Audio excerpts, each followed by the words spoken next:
Okay, how'd you like to get a brand new car for $100? Actually, it's really so you can make money with the car. So, and here's what's going on in our society. It's really the gig economy, what's happening. So many places now are creating opportunities to make money, just as a freelancer, as what they call the gig economy. You're your own boss. You work only when you want to. Hey, I think I'll work today for a few hours, or tomorrow, or I think I'll work 20 hours a day because I want to make more money. I say Uber is one of those places, and Lyft. These are organizations that just started up about 5 years ago, and they're now huge, as Donald Trump would say, huge, right? But here, look at Uber now is worth, on the stock exchange, $70 billion. That's like more than Ford or GM or even Honda. So these are, GM has been around for a gazillion years, right? And they're not even worth as much as Uber has been around for 5 years. GM make car. Uber doesn't even own a car. They're that taxi ride-sharing service. You'll give people rides, and it's all done on an app. Lyft is that way too. And actually, you are talking about Uber and Lyft, the other company. Man, Lyft. Look at this. General Motors just invested $500 million, $500 million in Lyft, to develop self-driving cars. I mean, they see the future. People don't want to own a car anymore. So they just have to go around. It's cheaper for you to take your own car part-time and make some money out of it without the regulations of cab companies and all this kind of stuff that is the old way of doing this. See, when you use these platform organizations, you're using your own car, no worry about getting paid because everybody who uses it is already vetted. You got their credit card. Nobody even exchanges money when they get in on your car, and it's a completely different experience. Well, now what's going on? There are companies that are helping you get a car, right? Because now, so you see something like that, hey, because Uber and Lyft, they need lots of drivers, see? And you may not have a car, or you may not have a car that's good enough. See, they want like maybe 2000 or 2005 and newer kind of car, and so maybe you got a clunker just to get around. But you want to see, hey, how does this work? So you're going to go buy a new car to do this? No. Now for $100 or maybe $200, depending on the city, you could get a membership to Breeze, B-R-E-E-Z-E. And it's like a rental car company. So it's neat. You get a car for $100, and it costs you $200 a week to use it, but you could quit in 2 weeks. So you go out and use one of these companies that have on-demand, driving, and you work when you want or whenever you want, and see how much money you can make and see if it's worth it. Because if you go out and buy a car, you're hooked for 5 years or something. So you're paying a lot for this car, but it's a Prius. It's a real low car. So and low operation. See, like if you had a Prius and that only cost you like 30 cents a mile, if you had something like a Yukon, a GMC Yukon, that would cost you 60 cents a mile.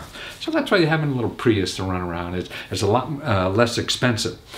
And the most important thing, you could quit in 2 weeks. So you try it for a week or two, doesn't work, and so you found out you're going to make at least $200, because most people make like $1,000 a week or more, doing this after they pay the $200. And actually Uber drivers, depending on, there's all kinds of things, but if they're working full time or whatever, they're making $50,000 to $70,000 or $80,000 a year. So it's great money, and it's not like the old time cab companies. And that's what you have to remember. It's not old school kind of stuff, and so the other places you could use a car too. See, a lot of these on-demand services. See, Uber also has a service where small businesses, you deliver packages. So now, see, what you can do, or even lunch. You want lunch delivered to your door. Well, actually, Uber has a service that, you and your car could deliver lunch as long as you have a car, and you make decent money doing that. And it's only like 3 hours a day or something. Or even they have another service where they're delivering packages from stores. So I know, hey, that store down there, I want to get something from it. I want to get in a car and go down. Blah, blah, blah. So delivery services like that.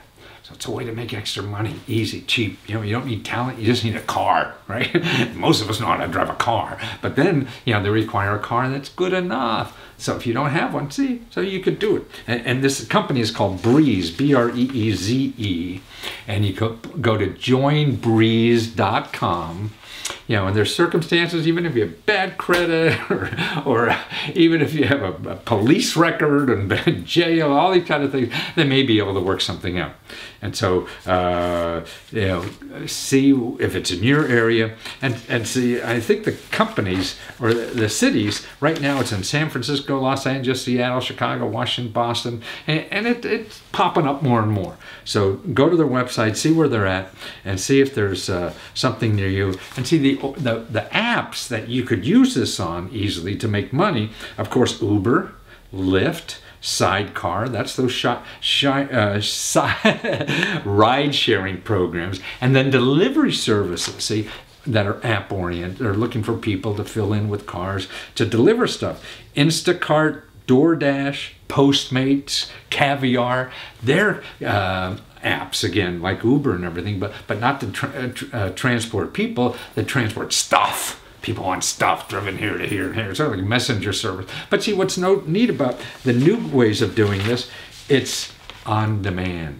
You don't have to say, yeah, I'm going to work 9 to 5. No, you can just work a couple hours a day. Any day you want. Don't work today. Don't work tomorrow. Don't work about it. But I want to work 2 weeks before Christmas so I can make a lot of money, pay for presents. So all these. And then other organizations on app jobs, TaskRabbit.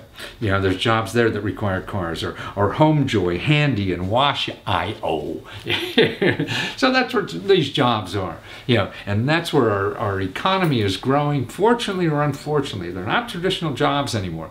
And now actually what they call the gig economy, G-I-G, they're like, you know, you're a jazz musician, I'm going to do a gig.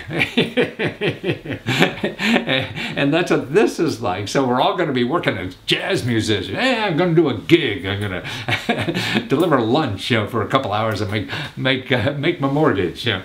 And God, I mean, that's what's going on.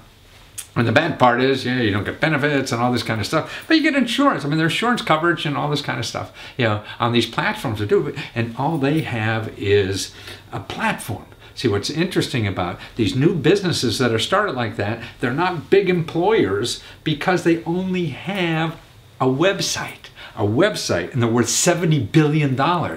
But like Uber, they have millions of people that are making money as independent entrepreneurs. So if they're hiring 100 people to make money for them, you know, but you need a car. So this is one way to test it. So it only costs you $200, you know, to test if this is something that you could see doing long term, and then invest in something that only maybe is $200 a month to pay for the car versus, you know, $200 a week. But this is a way to test, and that's the important thing in life is don't bet the farm on everything, you know, that this is going to be forever.